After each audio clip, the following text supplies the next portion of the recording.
Coucou! Alors je t'avais promis de te parler de cette fameuse méthode qui te permet de faire tous les vêtements que tu souhaites sur mesure. Eh bien, il s'agit bien de la coupe d'or. Vous avez été très nombreux à trouver sous mon post de lundi matin. Cette méthode de la coupe d'or m'a permis de réaliser cette veste kimono qui est juste canon, qui sort du magazine numéro 315. Ça ressemble, hein? Ensuite, j'ai pu réaliser ce manteau en fausse fourrure que vous aviez adoré à l'époque, avec des poches passe-poilées. Celui-ci vient du magazine numéro 315, également. Et un pantalon chino, parce que mon mari ne rentre dans aucun tableau de taille. Et il n'y a qu'avec la coupe d'or que je peux lui réaliser des pantalons bien ajustés. Et lui vient du magazine numéro 305. Je disais, il vient du magazine 305. Cette méthode, elle s'appelle la coupe d'or. Je vais vous en parler plus précisément et je vais vous montrer comment on fait pour pouvoir l'utiliser facilement, pour pouvoir ajuster le patron que vous allez réaliser avec la coupe d'or à vos mensurations. Allez, c'est parti. Vous êtes prêtes? Je vous dis tout. Cette technique de la coupe d'or existe depuis 1935. Elle est dans plus de 104 pays et dans 25 langues. Il y a deux coffrets. On a un coffret qui va jusqu'à la taille 140, de 50 à 140. Donc ça veut dire qu'on peut habiller toute la famille, même les bébés. Et il y a un deuxième coffret qui est au-delà de 140 de tours de poitrine. C'est pas trop génial ça? Dans cette vidéo, je vais te montrer ce que tu reçois quand tu achètes le coffret de la coupe d'or. Et je vais te montrer à quel point c'est simple comme bonjour de te faire ton patron sur mesure. Ensuite, si jamais tu n'as pas assez des 280 patrons qui se trouvent dans le coffret, eh bien tu as un magazine qui sort tous les 3 mois dans lequel il y a 40 nouveaux patrons. Allez, c'est parti pour le petit unboxing de ce que tu trouves à l'intérieur du coffret. Tu as 2 règles en acrylique super costaud avec lesquelles tu pourras tracer tous tes patrons. Tu as également un petit livret dans lequel la méthode est expliquée. Passons maintenant au classeur dans lequel tu trouveras le petit mètre-ruban magique. Tu verras juste après, c'est grâce à lui que nous allons réussir à tracer nos patrons. Et un classeur comprenant 280 modèles, femmes, enfants, vintage. Il y en a pour tous les goûts. Tu ne vas pas me croire si je te dis que c'est avec ces petits dessins que l'on fait les patrons. Il y a ensuite 2 punaises. Tu te dis mais à quoi ça sert les punaises? On verra ça tout à l'heure. Et tu as quelques petits magazines spéciaux. Alors ça c'est hors du coffret qui te permettront de faire soit que pour hommes, soit que pour enfants, soit que vintage. Ces suppléments sortent tous les 3 mois et donc tu as 40 patrons en plus par trimestre. Pour t'aider à monter tes vêtements, il y a 2 livres. Je t'en ai parlé tout à l'heure, mais franchement, ce sont de vraies bibles. Autant pour la coupe, pour le métrage, pour la couture. Cela t'explique tous les points pour pouvoir monter tes vêtements ensuite. Comme tu peux le voir, la coupe d'or, c'est pour débuter en modélisme. C'est-à-dire, si tu veux faire tes patrons sur mesure. Par contre, il n'y a pas de gamme de montage. Et pour t'aider, ils ont réalisé 2 livres. On a l'indispensable de la coupe d'or numéro 1 et il y a le numéro 2 qui te permet de faire tes modifications de patron, qui t'explique tout pour modifier ton patron, afin qu'il taille exactement, parfaitement. Et il te montre aussi comment faire une veste tailleur de A à Z. Si tu calcules le prix d'un patron du commerce, en ce moment, on est entre 10 et 25 € si on l'achète en pochette. Et bien là, avec le coffret de la coupe d'or, quand il y a 280 patrons, eh bien ça te fait le patron à 50 centimes. Et en plus, tu peux mixer, c'est-à-dire qu'une manche qui te plaît sur celui-là peut très bien aller sur un autre top. Ça laisse l'imagination, énormément de possibilités. Maintenant, place à la démonstration.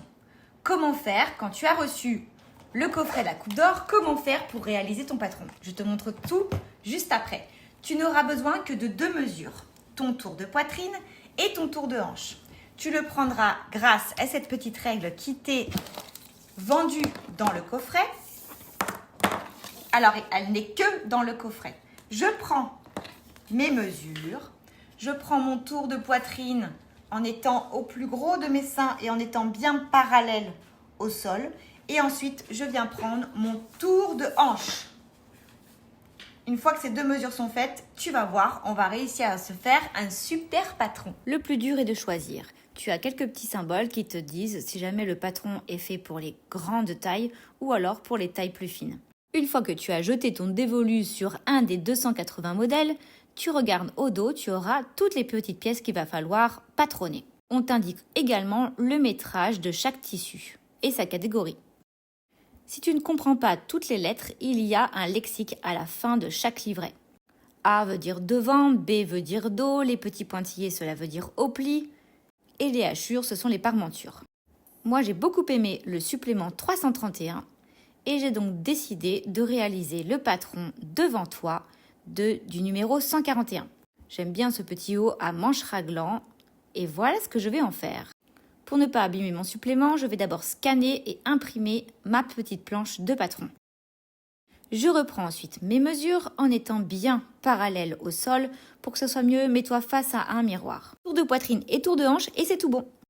J'inscris donc ensuite ces 2 mesures à côté de mon patron et je vais venir découper ces petites pièces. Attention à ne surtout pas couper les numéros ni les petites lignes, c'est ce qui va te permettre de pouvoir tracer ton patron.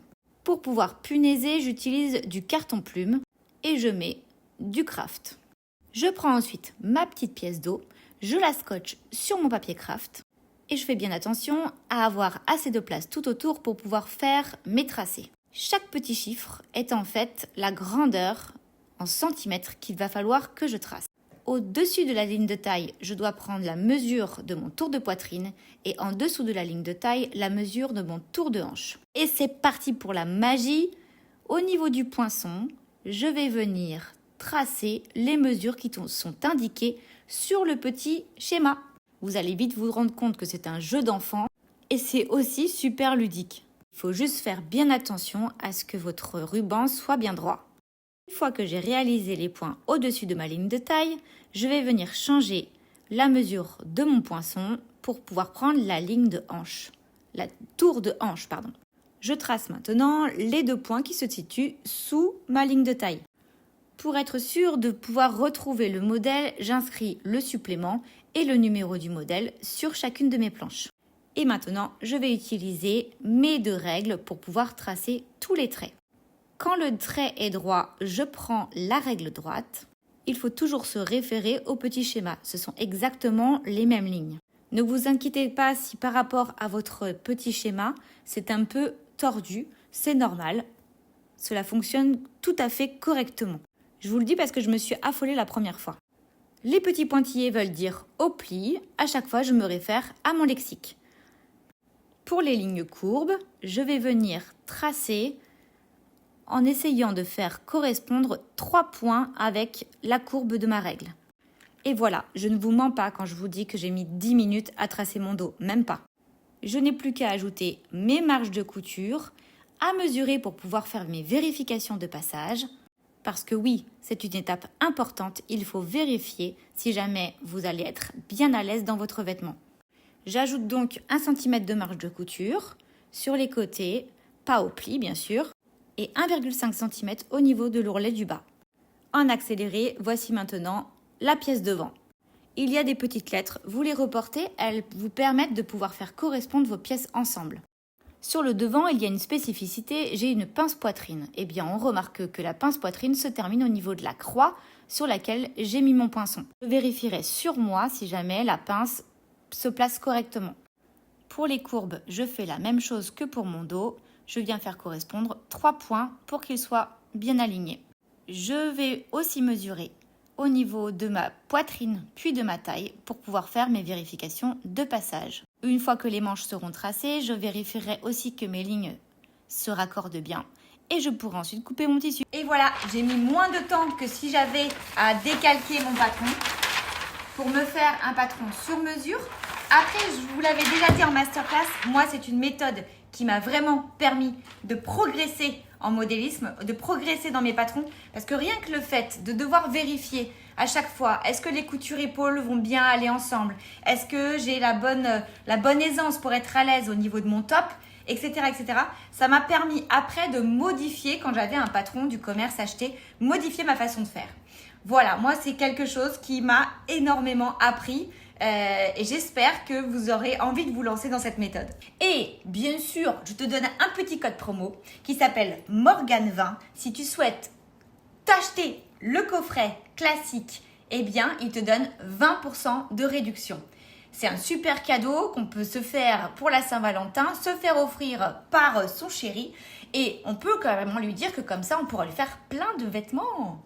Et ne t'inquiète pas, il y a d'autres vidéos qui arrivent après pour pouvoir t'aider à utiliser cette super méthode.